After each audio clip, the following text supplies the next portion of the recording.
Bismillahirrahmanirrahim. Assalamualaikum warahmatullahi wabarakatuh. Alhamdulillahirabbil alamin, arrahmanirrahim, maliki yaumiddin. Asyhadu an la ilaha illallah wa asyhadu anna Muhammadan abduhu wa rasuluh. Allahumma salli wa sallim wa barik ala nabiyyina Muhammadin wa ala alihi wa sahabatihi wa man tabi'a hudahu wa walahu ila yaumiddin wa ba'du. Ikhwatul iman rahimani Allah wa iyyakum. Alhamdulillah, bersyukur kepada Allah Azza wa Jalla, kembali malam hari ini kita bersama dalam acara membumikan nilai-nilai Ramadan. Betul, karena Ramadan itu sangat kaya sebenarnya akan nilai, akan norma, akan idealisme, akan spirit, akhlak, dan seterusnya. Oleh karena itu, mari kita coba untuk kita gali dan kita tampakkan dalam keseharian kita, sehingga Ramadan bagi kita adalah menjadi karakter. Ikhwatul iman rahimani Allahu wa iyyakum.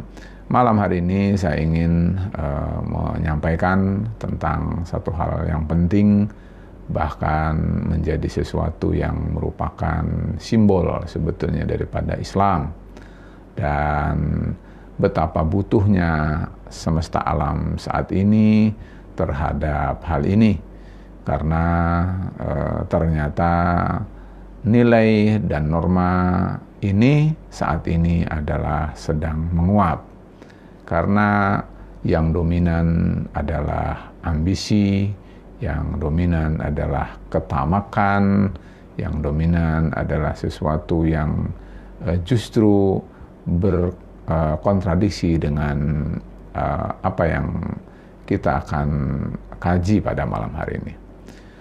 Ikhwatul iman rahimani Allah wa iyyakum, yang saya maksud adalah rahmah. Dalam bahasa Indonesia, rahmah ini disebut dengan kasih sayang. Dan sebenarnya kasih sayang itu juga bisa diartikan dengan belas kasih, bisa diartikan dengan cinta kasih. Intinya adalah bahwa karena ya keadaan jiwa seseorang itu adalah sedemikian rupa, ya dipenuhi oleh sifat rahmah, sifat kasih sayang, sifat belas kasih itu, maka sesungguhnya akan kita bisa lihat, bisa kita ukur dari seseorang itu adalah menampakkan sikap-sikapnya di dalam peri kehidupannya. Ikhwatul iman rahimani Allahu wa iyyakum, Ramadan dapat dipastikan bahwa kaya sekali akan makna rahmat ini, karena memang saum Ramadan, satu bulan di bulan Ramadan ini tidak terpisahkan dari makna rahmat yang menjadi ciri dari misi Rasulullah Sallallahu Alaihi Wasallam. Kita semua sering mendengar bahwa Allah mengutus Muhammad Sallallahu Alaihi Wasallam ke alam semesta ini adalah karena supaya menebar rahmat Allah Subhanahu Wa Taala. Allah berfirman, A'udzubillahi minasyaitonir rajim, wa ma arsalnaka illa rahmatan lil alamin. Tidaklah kami mengutusmu, wahai Muhammad, kecuali agar menjadi kasih sayang dan rahmat Allah bagi semesta alam. Ikhwatul iman rahimani Allah wa iyyakum, jangan khawatir, jangan ragu, ya, jangan bimbang. Sungguh sudah terbukti, bukan sekedar di dalam Al-Quran, bukan sekedar di dalam hadis, tetapi juga di dalam sejarah sudah tergores sedemikian rupa bahwa memang Islam adalah ajaran rahmatan lil alamin. Nah, ikhwatul iman rahimani Allah wa iyyakum, Misalnya adalah Rasul Sallallahu Alaihi Wasallam bersabda, kata Rasulullah SAW, ar-rahimuna yarhamuhumur rahman.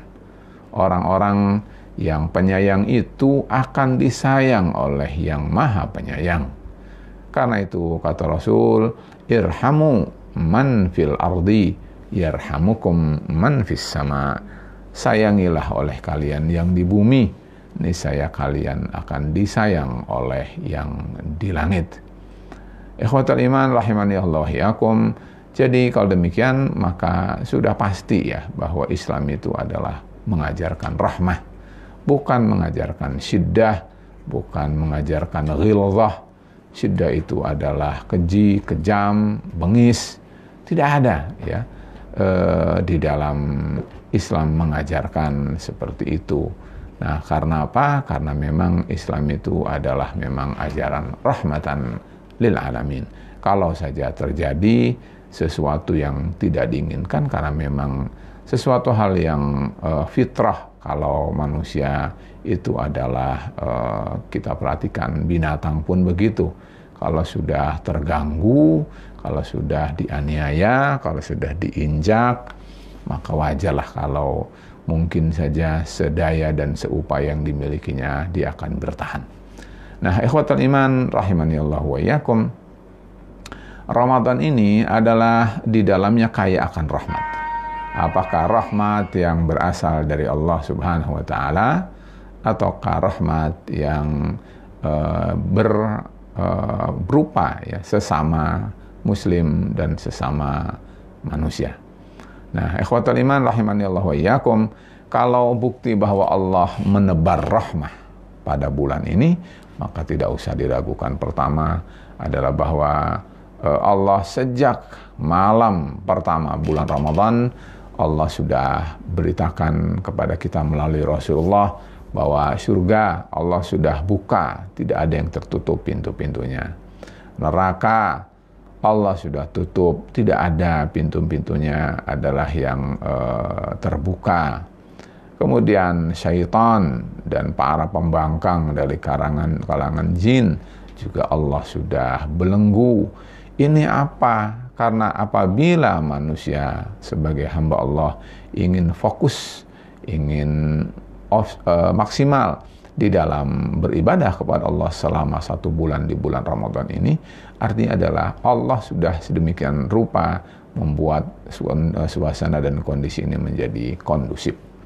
Nah, ikhwatul iman, itu adalah yang pertama. Yang kedua adalah coba bahwa kita perhatikan Allah Subhanahu wa taala itu adalah melipat gandakan pahala ganjaran dari saum kita. Bayangkan saum kita yang memang lapar dan haus, tetapi sebetulnya kalau kita ingat dengan karunia Allah sepanjang tahun kepada kita yang bisa jadi kita tidak pernah lapar, itu adalah merupakan wujud kepada kita bahwa Allah sangat sayang kepada kita, dan lapar haus itu kemudian Allah balas dengan berlipat ganda, bahkan di atas 700 kali lipat. Ikhwatul iman, bukan hanya itu, bahwa Allah Subhanahu wa taala sampaikan melalui Rasulnya bahwa saum kalian, qiyamul lail kalian, tarawih kalian, dan seterusnya, termasuk bangunnya kita, begadangnya kita di malam-malam Lailatul Qadar, itu adalah merupakan sesuatu yang merupakan peluang ya bagi kita untuk memperoleh pengampunan dosa. Kalau kita banyak berbuat dosa atau katakan saja pernah berbuat dosa, Allah berikan kesempatan, silakan kalian ibadah di bulan Ramadan, Allah akan ampuni dosa kalian. Ini kan rahmat Allah sebetulnya. Harus kita pahami bahwa itu adalah bentuk sayangnya Allah kepada kita. Kalau toh bahwa kita adalah saum, lapar dan haus, itu kan memang daya beli, karena tidak ada memang yang gratis ya. Semua harus dengan pengorbanan, dan itu adalah tidak aneh. Allah berikan pintu-pintu agar kita menjadi lebih mulia dalam pandangan Allah Subhanahu wa taala. Kita tahu bahwa untuk menjadi orang yang mulia itu adalah jalannya harus bertakwa, dan Ramadan adalah pintunya. Artinya adalah Allah Subhanahu wa taala bukakan, manusia, kalian mau jadi mulia enggak? Kalau mulia nih, bulan Ramadan. Kalian beribadah di bulan Ramadan, lalu kalian akan menjadi orang yang bertakwa, dan dengan bertakwa kalian akan menjadi mulia. Bukankah itu rahmat Allah Subhanahu wa taala kepada kita? Belum lagi Lailatul Qadar. Lailatul Qadar itu Allah berikan kepada kita. Bayangkan, lebih baik dari 1000 bulan. Kalau Allah tidak sayang, apa namanya? Itu mungkin orang memberi hadiah juga nggak akan mungkin seperti itu. Ini karena Allah itu adalah Rabbul Alamin dan tidak membutuhkan sama sekali makhluknya, dan tidak akan berkurang sedikit pun kekayaan Allah kalau Allah berikan pada manusia. Maka dari itu lebih baik dari 1000 bulan pun Allah berikan, asal kamu mau. Ikhwatul iman rahimani Allah wa iyyakum, ini kan rahmat Allah Subhanahu wa taala. Oleh karena itu, maka ini yang harus kita pahami, kita kemudian hayati, dan kita bersemangat ya di dalam bulan Ramadan. Satu lagi mungkin saya ingin tonjolkan, bahwa kata Rasul, kalau kalian umroh di bulan Ramadan, tentu dalam keadaan normal ya, bukan dalam keadaan COVID-19 ini. Tapi kalau dalam keadaan normal, umroh di bulan Ramadan itu sama dengan berhaji bersama Rasulullah. Bayangkan, kita tidak bisa membayangkan kita bisa bersama Rasul kecuali kalau kita masuk pada bulan Ramadan ini. Dan ini ternyata nilai yang Allah berikan kepada kita karena kita beribadah pada bulan Ramadan. Karena itu, ikhwatul iman, Allah sudah sedemikian rupa rahmatnya Allah berikan, Allah serahkan, Allah anugerahkan pada hambanya. Tinggal mau atau tidak kita. Nah, jadi ini adalah yang pertama. Sekarang rahmah di antara sesama manusia.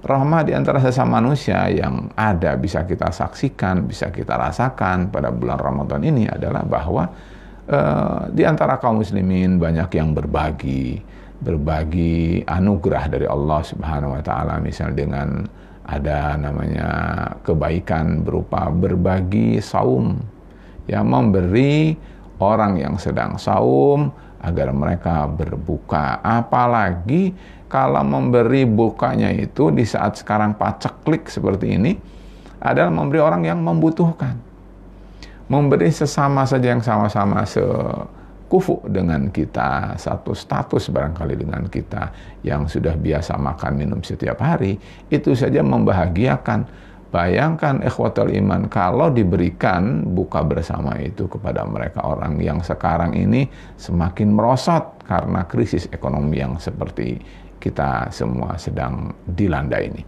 Nah, oleh karena itu, ini adalah bentuk dari rahmat Allah Subhanahu wa taala yang bisa kita lihat sesama muslim pun melakukannya.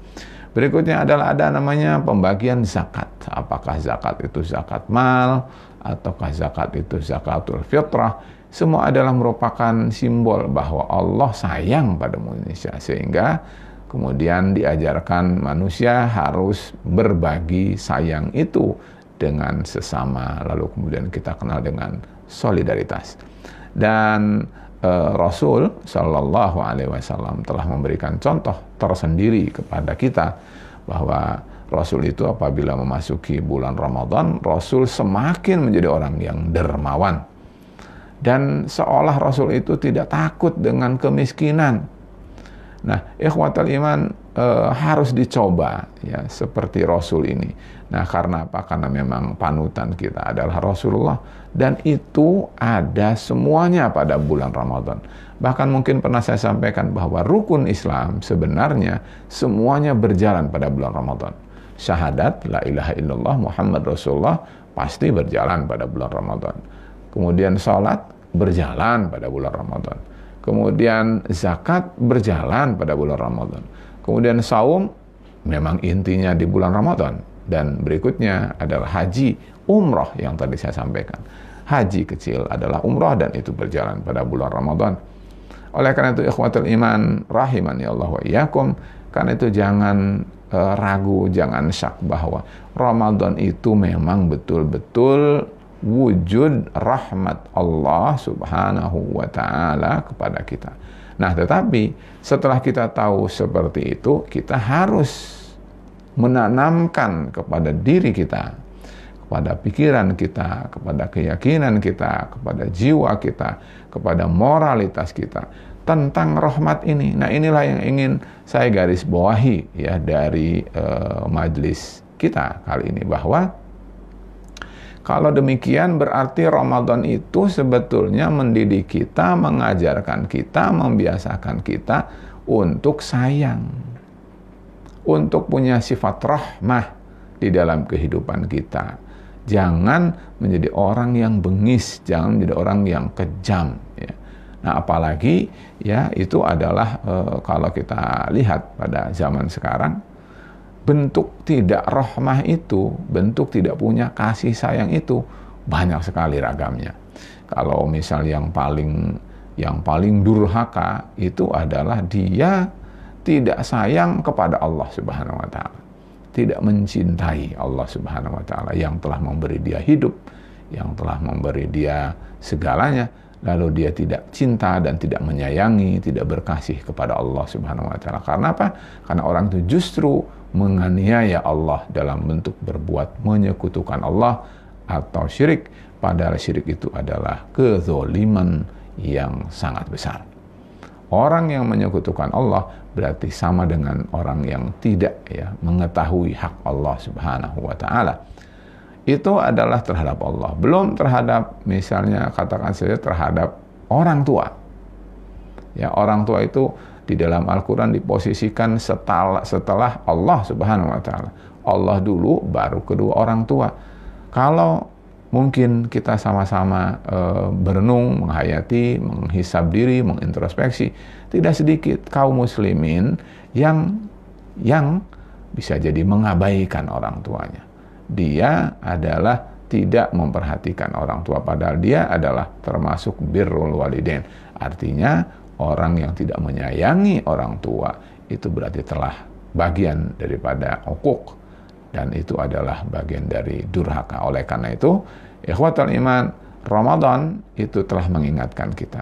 Ada lagi yang menzolimi, menganiaya, tidak menyayangi dirinya sendiri. Ada yang membuat dia misalnya dengan merokoknya, dengan khomer, alkoholnya, ya dengan berbagai perkara yang membuat dia sebetulnya badannya jadi sakit.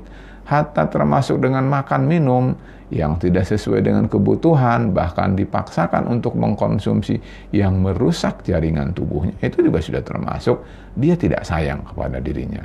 Bisa jadi tidak sayang kepada generasi setelahnya, bisa jadi tidak sayang pada keluarganya, dan seterusnya. Belum lagi tidak sayang pada misalnya adalah hayawan, ya, tidak sayang kepada misalnya alam dan lingkungan, ya, sehingga dia berpikir hanya sumbu pendek, hanya hari ini yang dipikirkan, tidak lagi generasi, tidak lagi orang-orang yang akan datang setelah kita.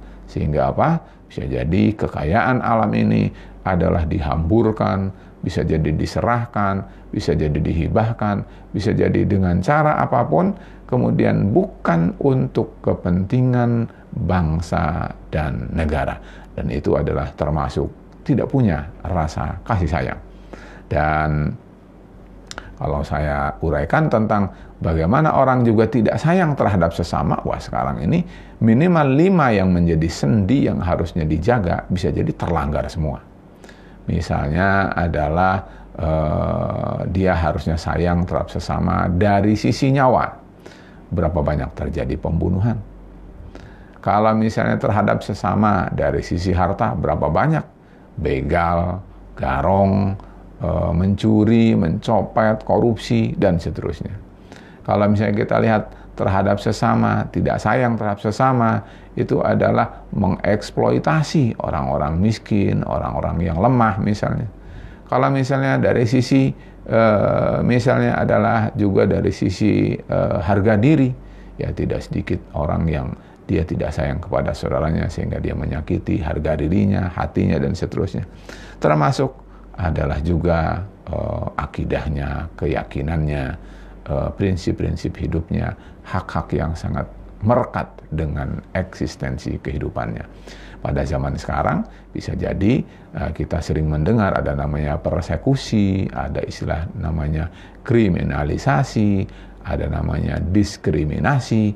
Semua itu adalah bagian dari bentuk tidak sayang. Bayangkan karena tidak sepakat dalam menyikapi terhadap suatu perkara, misalnya termasuk sikap dalam politik, lalu orang itu dipersekusi.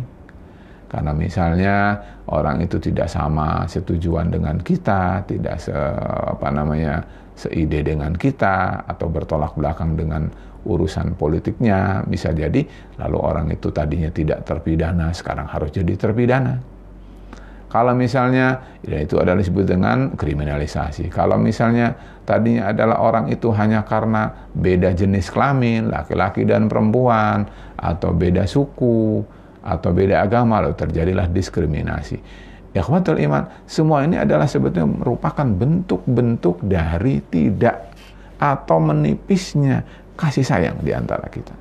Dan itu tidak diajarkan oleh Islam. Islam justru mengajarkan kepada kita. Bayangkan, ikhwatul iman rahimani Allah wa iyyakum, Islam itu mengajarkan bahkan berbuat baik kepada kucing sekalipun, berbuat baik kepada serangga sekalipun. Misalnya kata Rasulullah SAW, ada seorang wanita yang dia masuk neraka karena hanya dia membuat menderita kucing. Kucing menjadi menderita, bahkan menjadi mati karena ulah orang ini yang telah membuat dia tersiksa. Dia dikurung, lalu dia tidak hidup di luar di alam bebas, tapi juga dia tidak diberi makan, lalu akhirnya dia menjadi mati. Seperti itu adalah menyebabkan orang berpeluang masuk neraka. Artinya apa?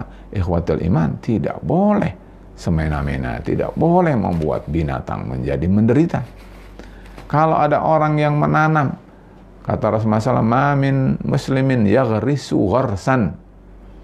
Orang muslim menanam, lalu tanaman itu adalah dinikmati, dimakan atau dimanfaatkan oleh toir, oleh insan, oleh dawab, oleh makhluk.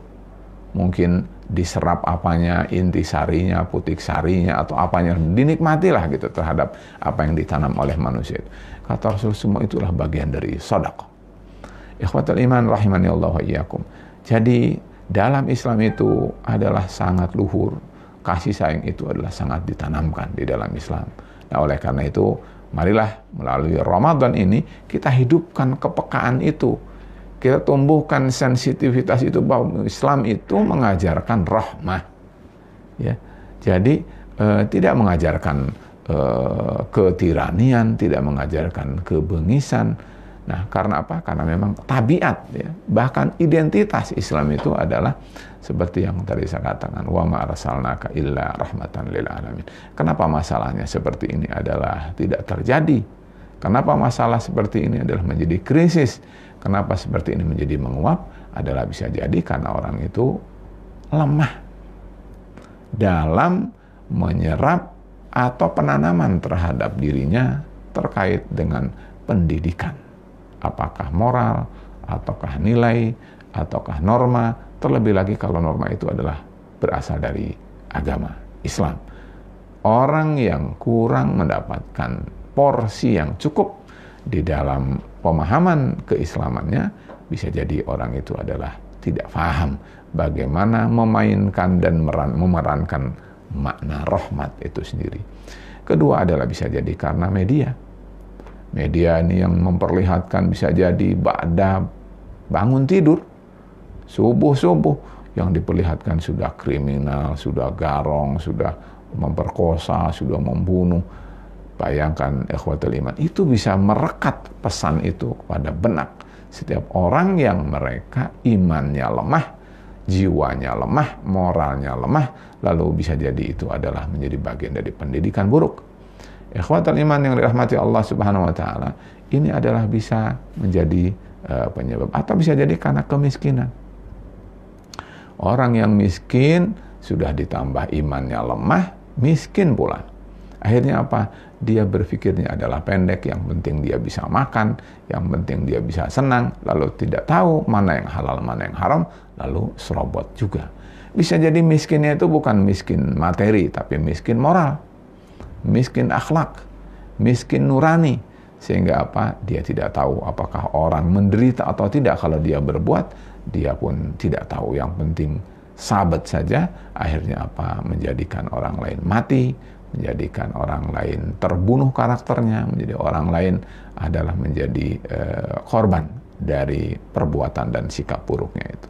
Termasuk kalau seandainya di masyarakat itu tidak ditegakkan keadilan, maka akan muncul iri, akan muncul cemburu, akan muncul dendam. Lalu begitu tumbuhnya yang demikian, akhirnya apa? Yang terjadi adalah bukan aman, bukan tentram, bukan rahmah yang terpelihara, yang tumbuh, tetapi malah yang muncul adalah kekejaman, kebengisan, dan seterusnya. Dan bisa jadi adalah orang-orang yang memang hatinya sakit, atau hatinya mati karena kemudian dia punya ambisi tertentu, lalu kemudian menjadikan orang lain dan pihak lain menjadi sorotan dan harus menjadi korbannya. Ikhwatal iman rahimani Allah wa iyyakum, seperti ini adalah sesuatu yang harusnya kita cermati. Kenapa itu semua terjadi? Karena rahmah yang semakin menguap atau semakin menghilang dari kepribadian manusia.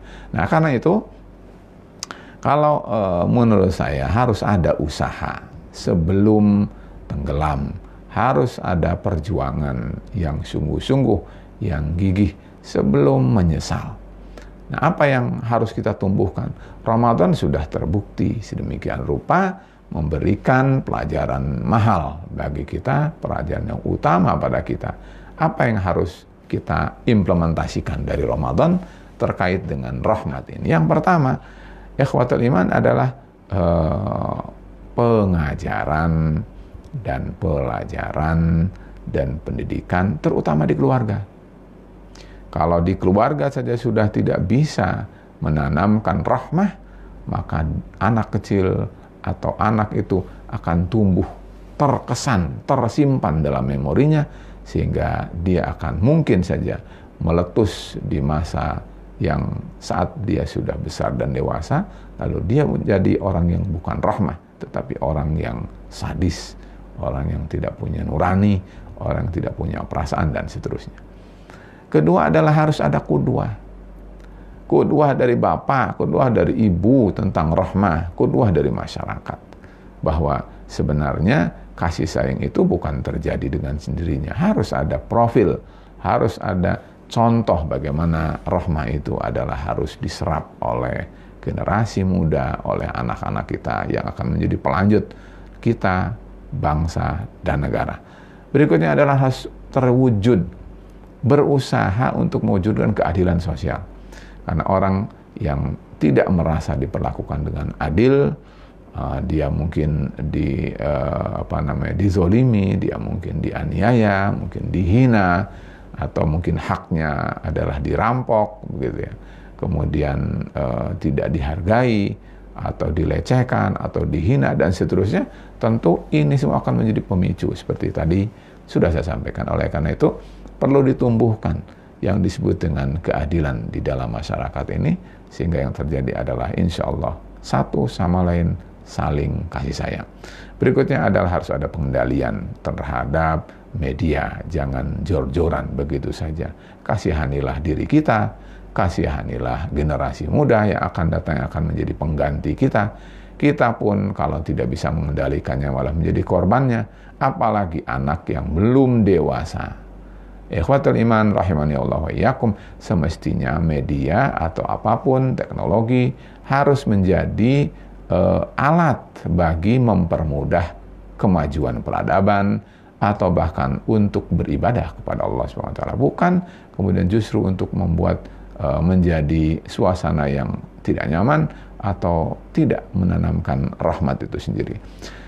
Dan terakhir, tidak sepele juga menurut saya adalah bahwa kalau kita ingin menumbuhkan sifat rahmah, sifat sayang dalam diri kita, nurani kita kemudian tumbuh dan sensitif, adalah coba dilakukan ada kunjungan misalnya, ada silaturahmi misalnya, kepada orang-orang atau kepada lembaga atau kepada panti, di mana di sana banyak orang yang mempunyai kebutuhan khusus, mungkin darul aitam, panti asuhan misalnya, atau panti jompo misalnya, atau tempat-tempat yang dimana mereka sebetulnya lebih membutuhkan daripada kita.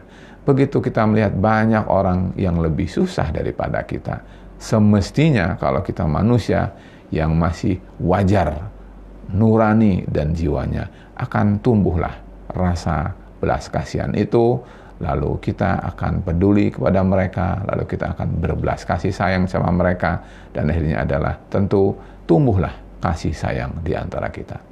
Ikhwatal iman rahimani Allah wa iyyakum. Oleh karena itu Ramadan, jangan sekali-kali Ramadan hanya sekedar kita lewati melalui orang sebut barangkali ritualnya saja, di saumnya, tarawihnya. Tetapi mari kita serap, ada banyak sekali, kaya sekali akan nilai dan moral dan karakter dan pendidikan bagi kita setiap umat Muhammad sallallahu alaihi wasallam. Mudah-mudahan apa yang saya sampaikan, bahwa Ramadan sebenarnya mendidik kita agar semakin mempunyai sifat dan karakter kasih sayang. Nah, bagaimana cara menghidupkan itu? Bagaimana kita bisa merasakan adanya itu? Ramadanlah yang harus menjadi inspirasi bagi kita sekalian, sehingga diharapkan kalau kita bisa menumbuhkan ini, terutama setelah bulan Ramadan, dunia ini mestinya akan menjadi lebih baik, akan menjadi lebih damai, peradaban manusia akan lebih maju, bukan sekedar satu sama lain saling mangsa, ya. Karena sekarang ini adalah tidak mustahil satu dengan yang lain adalah saling mangsa. Sementara Islam tidak mengajarkan begitu. Islam mengajarkan dengan penuh rahmat, dan sudah terbukti, dan apa yang tadi saya sampaikan adalah merupakan setetes bukti yang harus semakin memantapkan kita bahwa rahmah ada di dalam al-Islam. Ikhwatal iman rahimani Allah wa iyyakum, saya kira cukup apa yang saya sampaikan pada malam hari ini.